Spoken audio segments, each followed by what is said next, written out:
All right, welcome to the Two Sons podcast. Happy Monday, everybody. I'm saying Monday because we set this day aside because Wednesday is going to be our return to Star Wars with the first of the Thrawn Ascendancy books that Luke is scheduled to complete sometime over the next 48 hours, as well as my wife and I, we already set it aside, at 9 o'clock tomorrow, at Tucson time, the Andor episodes should all come out. Yeah. I informed her that we would be chain watching the three of them one after the other. Dude, 3 is just so many. I know, but we got to get it done because Wednesday morning is a Star Wars day. So for all of you guys who have been following us for Star Wars content and have been deprived for the last 3 weeks or so, we are going to get back on that front this Wednesday. Super excited about that. Super excited for that show too. I'm just ready to get into Star Wars. Oh, me too. Again. I'm ready to get back into it. The show is called Two Sons Podcast. Yes, it is. And you're getting a little view of Tucson here. This is from my buddy Luke's backyard, his beautiful backyard with his beautiful pool and the beautiful mountains in the background. I'm not sure how often we'll try this because the mosquitoes and the wasp, huge wasp, right? That is a big wasp. just it'll pass. Angry. All right. Where'd it go? He's up there. I think we're good for now. Okay. There's a lot of gnats as well. The wheels have already fallen off. Okay, we've we've survived the wasp. The question is now, will we survive the mosquitoes?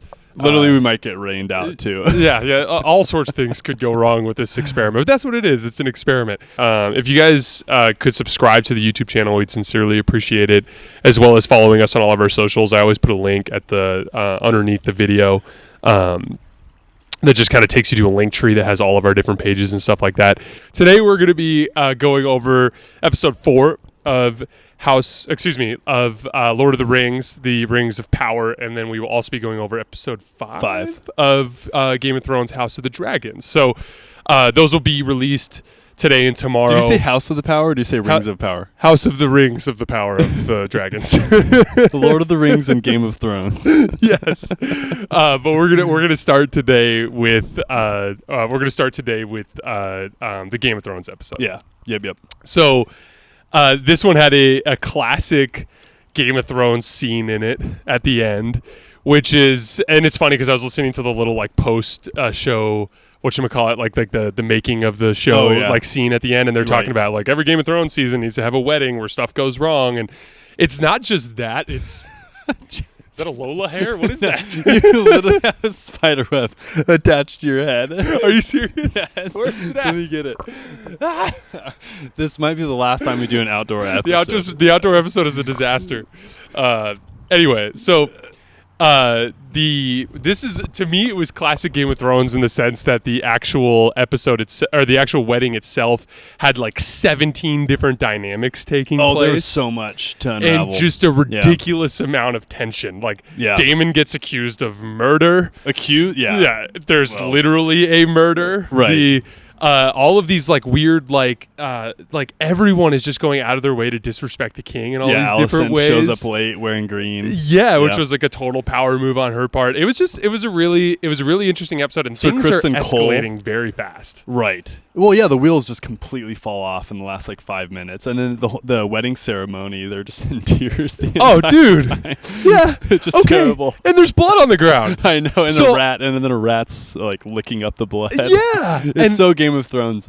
I missed that because like once again I was watching the after scene, and they're like, Viserys decides to make it a shotgun wedding and like get him quickly married right at the end of the ceremony. Right. And I was like, because like at first I was like, how much time has elapsed here? Like, why is there no one there? Why is there still blood on the ground? Now I get it. Like they went literally that night immediately. There's like after food scattered all over the table. It was a mess. Dude, it was a complete disaster. But it goes to show you just how political that wedding was. Like Viserys is like, we cannot afford to have anything else go south here at all whatsoever. So it all got started though by Sir Criston Cole just letting loose on Lionel's, what's his name? Lionel? Yeah, Lionel's boyfriend, paramour, lover, whatever. Yeah.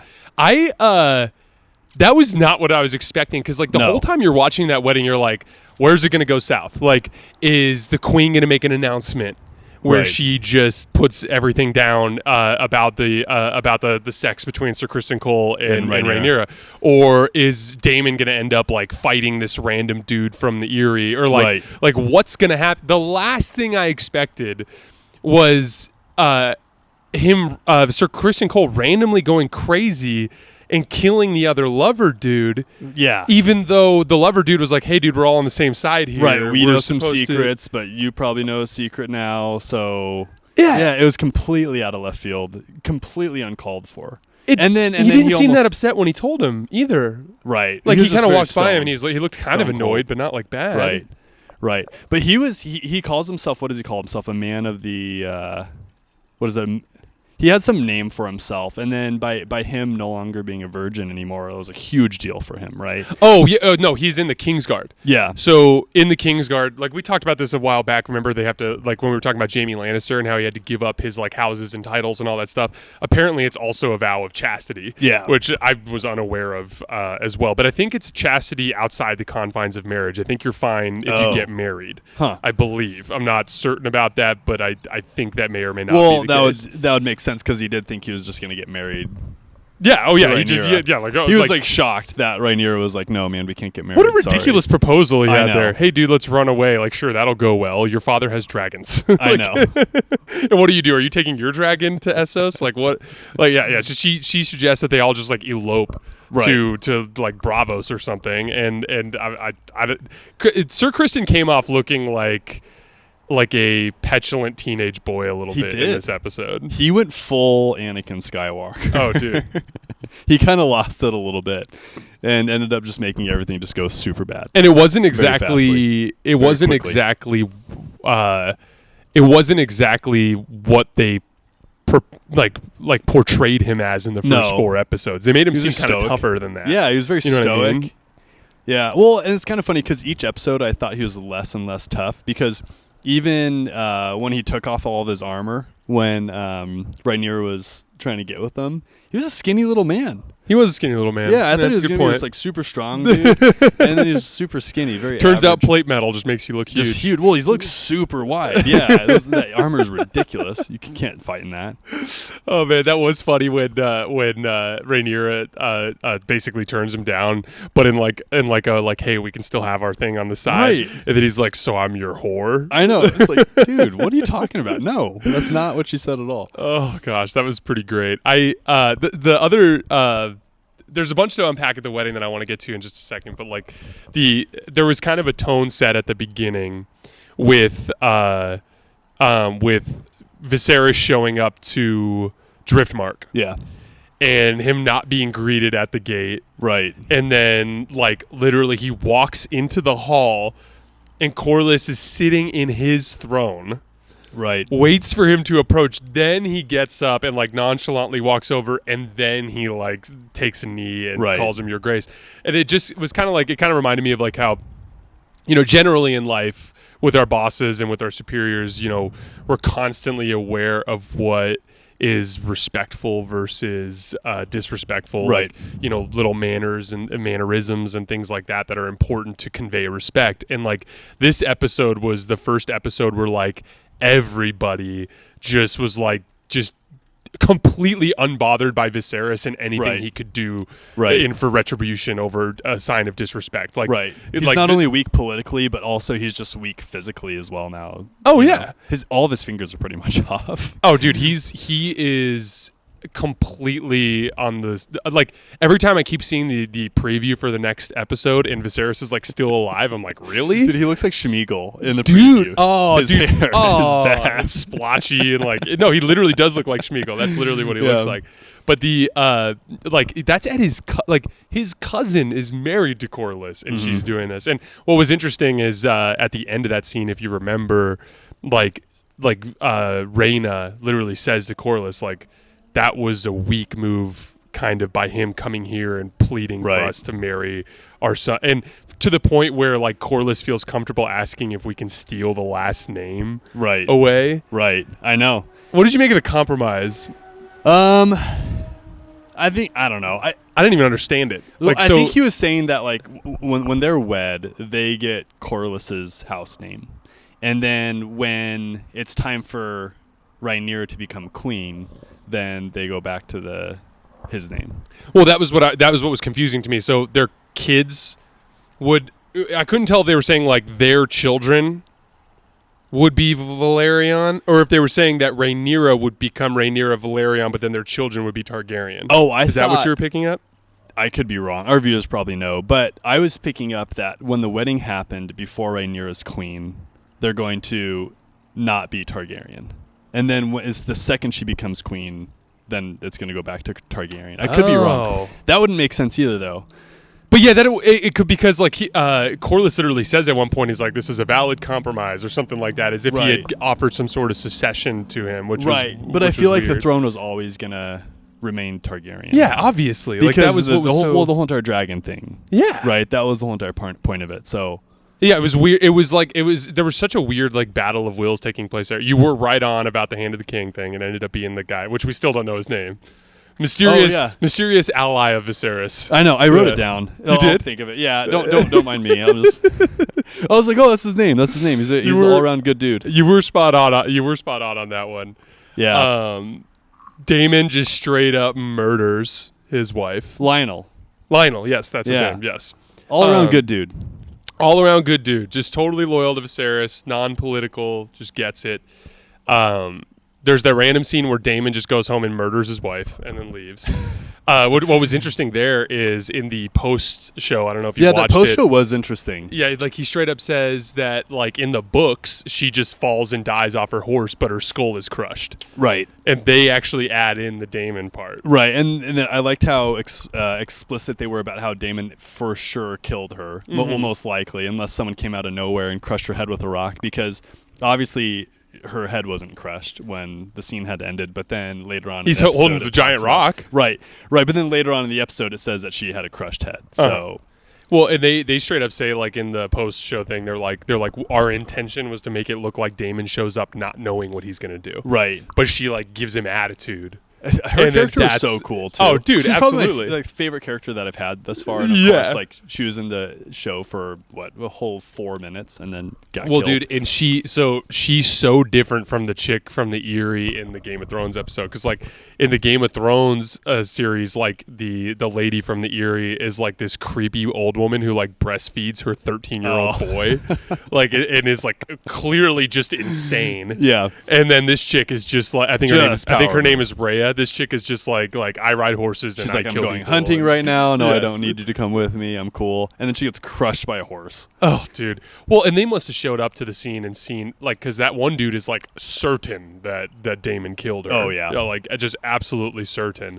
And he basically he came up to Daemon with so much fervor, but then like as soon as Daemon basically like kind of like put him in his place, so to speak, like he kind of meekly walked away. I know. I thought that was weird too. He's like, yeah, justice will be served, or something along that line. And then Daemon's like, well, no, I own everything she owned, and then give me her inheritance right now. Yeah, and then that put him in his place for some reason. I feel like that would have just pissed me off even more if I was him, and I would just try to kill him right there. That was confusing, but I think we can safely assume that whole dynamic is not yet over. Yeah, I'd like to think. Well, and that's one of the big chips, right? So there's all these playing pieces out on the table now, and then all these fractures have occurred, right? So Daemon's a fracture, Alicent is a fracture in the Hightower family, the fracture that you were just talking about, the quarrel between Daemon and that one guy. So there's all of these fractures that are occurring, and then Sir Criston Cole, I'd like to think he's not dead yet. I mean, he was going to kill himself, obviously, but I think clearly the Queen steals him back at the last second. I think Alicent makes it so he doesn't kill himself, and then I think she's going to use him as a pawn. I find him not as a super strong character all of a sudden.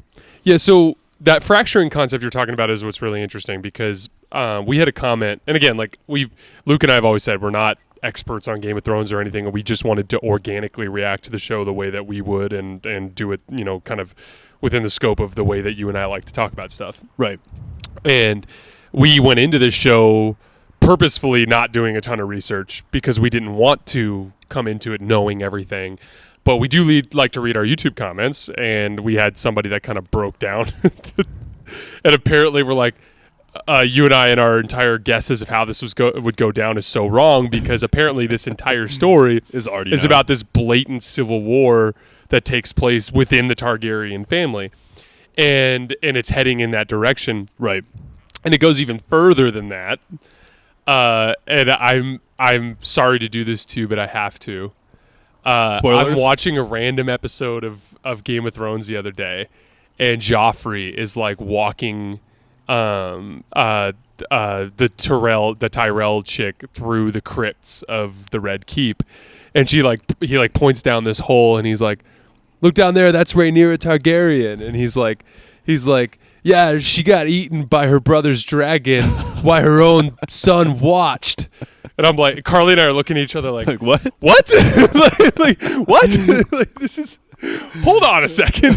We're like, okay. And so I'm taking all these like pieces of information, and those fractures are what are interesting to me, because it's like, right. Okay, so like, it's clear that Rhaenyra has Viserys' support, so you can probably count on that Hand of the King guy and his and all of his banners, and some banners that would be loyal to the Targaryens. Now it's known that the Lannisters are loyal to the Targaryens, so I would assume the Lannisters go with them. Do you think there's a rift there though too? I don't know, kinda, because they're kind of like hating each other too. Right. But like, it's clear the High Towers are probably going to split. I think so. Sir Criston is obviously going to fight with them, right? Because he hates Rhaenyra now because he thinks that she thinks that he's her whore. Okay, and then like Corlys Velaryon. It's hard to say now with the marriage to Rhaenyra, but he might end up. But what if he finds out that Rhaenyra's not decent anymore? Maybe that ends up an issue. True. Who the heck is Daemon gonna fight for? Like, that's what I want to know, because like part of me wants to be like, well, because Daemon. Okay, because here's the thing. Daemon. Dude, as soon as Daemon kills everybody, he's the rightful king. Exactly, but here's the trick: the other side of the Rhaenyra thing is Aegon, not Daemon. Oh, right. Theoretically, Daemon should hate Aegon too.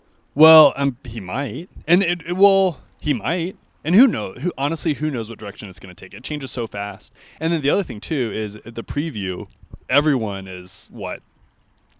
How much older? Like 5 years? Oh, older? dude, yeah, it's way in the future. And somehow the king is still alive. Yeah, Mr. Our over under was wrong. Otto Hightower is like, he's not going to live to be an old man. I'm like, he's still around, bro. And Rhaenyra's like a middle-aged different actress now. I know. That was so distracting during the preview. Elena and I was like, is that Rhaenyra?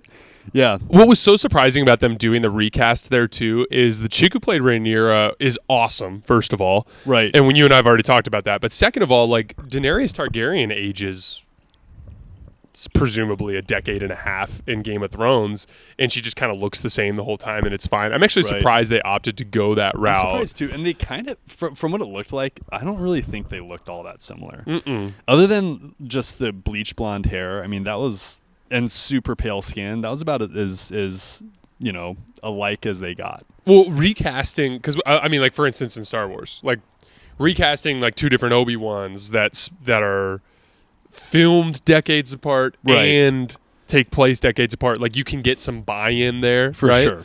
But like getting buy-in for a recast like mid-season over aging, but then not aging out other characters, that's definitely a unique style. It is, and how easy it is to make someone look older too. Yeah. You know what I mean? Through makeup. Or like making them dress older. Yeah, exactly. To the way they talk and their mannerisms. Exactly. So that was odd. And then it was kind of funny too, because in the preview, she just looked like a tired, washed up mom. Dude. Not that all moms are tired and washed up, but just saying, she looked very burdened. Luke, anti-mom over here. Yeah, anti-mom.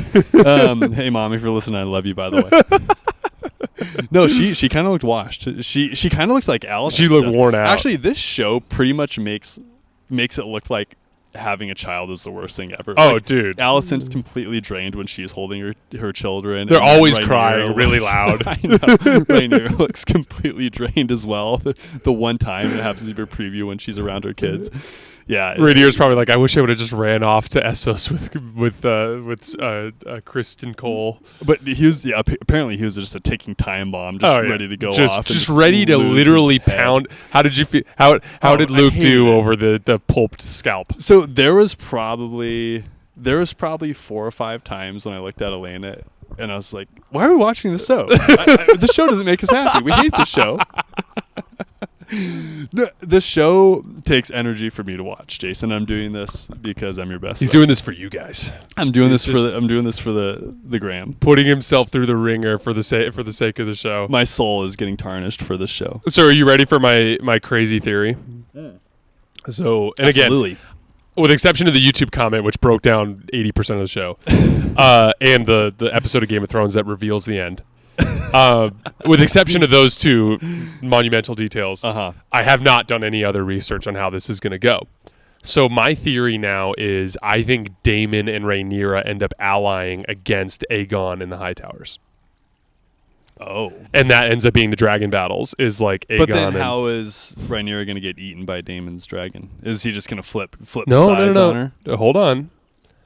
Joffrey says that's Rhaenyra Targaryen. She was eaten by her brother's dragon. Oh, not her while uncle's her dragon. son watched. Not her uncle's dragon. So I think it's going to be... And by the way, I don't know if you picked up on this, but we talked a little bit about it 2 episodes ago when we were talking about Cersei and her comments about how when the Targaryens would have a kid, it was like the gods were flipping a coin and it would either be a nice person or a crazy person. Yeah. Like, in that preview, Aegon looks more than a little bit crazy. Oh, I didn't notice. Dude. You didn't see him with the long white hair, the weird face, and he's just like Dracarys, like, burn it off. Dude, honestly, I didn't know. I was just trying to figure out. I was like, is that Rhaenyra? No. Yes. It has to be. Who I else can't tell. Yeah, she's white hair. It's one of the new actresses that plays the actress that's only 10 years older than she was and could have looked the same. Yeah, that was literally so distracting. I didn't even notice. I hear you. I don't blame you for getting a little confused.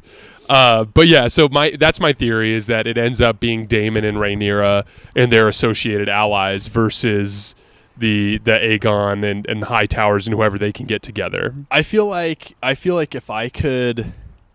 if there was one group throughout this whole entire show that just showed some like honor and decency, I would be like rooting for them, and I think I'd buy into the show more. Ironically, it's Viserys, and he's the weakest one. I know. See, and that's what's hard about it. He's not a bad guy. He's just not a great king. You know? Yeah, and clearly has some messed up stuff going on health-wise that is just not quite capable of finishing him off. No. He keeps passing out. He's all weak. Oh, dude, it's ridiculous. So what'd you think of the scene when Laenor and Rhaenyra are walking on the beach and they start talking about geese and ducks? and I was literally, I'm like, is Rhaenyra just like a straight up racist? Like, I thought she was talking about they're being different races. She's like, I like this type and you like this type. I was like, is that really what this is about? I couldn't tell. Like, Carly and I were looking at each other and like, what is she getting at here? And then it became clear. Right. Like, suddenly it became clear. But right. Yeah. And Elena and I were like, what is happening in this show? Like, what? Like, you're cool with your cousin, but you can't marry someone who's not your race? Like, what? Yeah, I definitely was up in the air about what they were referring to for a solid like 10 seconds. Right, and then beach. It became exceedingly clear, yeah. The other thing that was weird about that scene is like just in general, you can tell in Game of Thrones there's like a hefty rumor mill, and you see this in the other Game of Thrones show too, because like the handful of people that have their proclivities, like everyone in the realm like knows about it, and it's like like for instance, like Sir Loras Tyrell is gay in Game of Thrones, and like everyone's talking about marrying him off because the Tyrells are a super wealthy house, but like it's kind of well known that he's also gay. You know what I mean? Yeah. And like then there's like wild stuff where Joffrey's like, I would kill everybody in King's Landing that was gay if I had the choice or something like that. And then like the Tyrell chick looks at him and is like, well, that's your right to do so if you want because you're the king. And he's like, you're right. And you're just like, holy cow! Like this is some crazy stuff going on here. It's so wild. Definitely not up to the standards of 2020. Or 2022. There's no doubt. Right. But definitely an interesting episode. Definitely a lot happening there, and they're definitely, you could tell that this show is it's very different from Game of Thrones in the sense that like Game of Thrones starts with the beginning of the actual conflict between the Starks and the Lannisters, and things move forward in time at a very measured pace.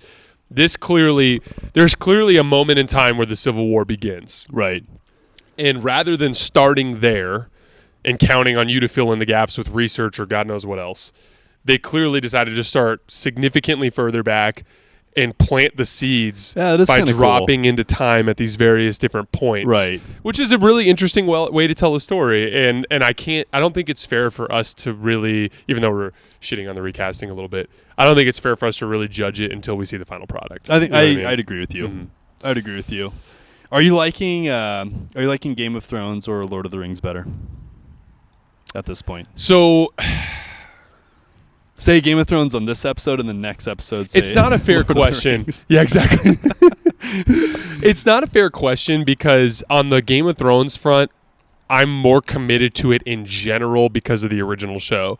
I enjoyed Lord of the Rings, but it's been so damn long since I watched it. Yeah. And like I'm getting a little bit more invested in the show as Game of Thrones. as time goes on, but I can't really. I would like to circle back to this question after season 1 of both series is over. That's completely fair. You know what else is cracking me up? Like Lola is just. You guys remember Lola?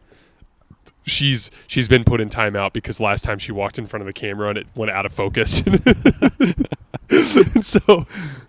So she's inside and she's barking. She's barking to the best of her ability, and we can barely hear her. Yes, because she has the smokerest of smoker barks I've ever heard. Yeah, she's like an old man that's been smoking for 60 years, but she's apparently too.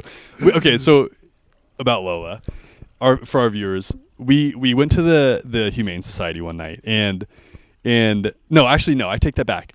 Elena went to the Humane Society after we decided we weren't going to get a dog. And then she calls me when I'm at work and she's like, I found this dog and she's beautiful. She's a Great Pyrenees. They found her at the dump. So that's literally where Lola came from. They found Lola at the dump. And we jokingly called her a garbage hound for weeks. She still is. She will always be. And she's got this smoker's bark. She apparently was addicted to cigarettes before we adopted her, so maybe that's why she has valley fever. I absolutely love Lola. She's the best. A great dog. She's incredibly needy, but I absolutely love her. She's decent. She's everything that Game of Thrones is not. Straightforward with her intentions. She knows what she wants. And full of love. There's no backstabbing. Did you have anything else from this episode? That was it. All right. As always, we appreciate your guys' support. We will be back tomorrow with Lord of the Rings. We'll see you guys then.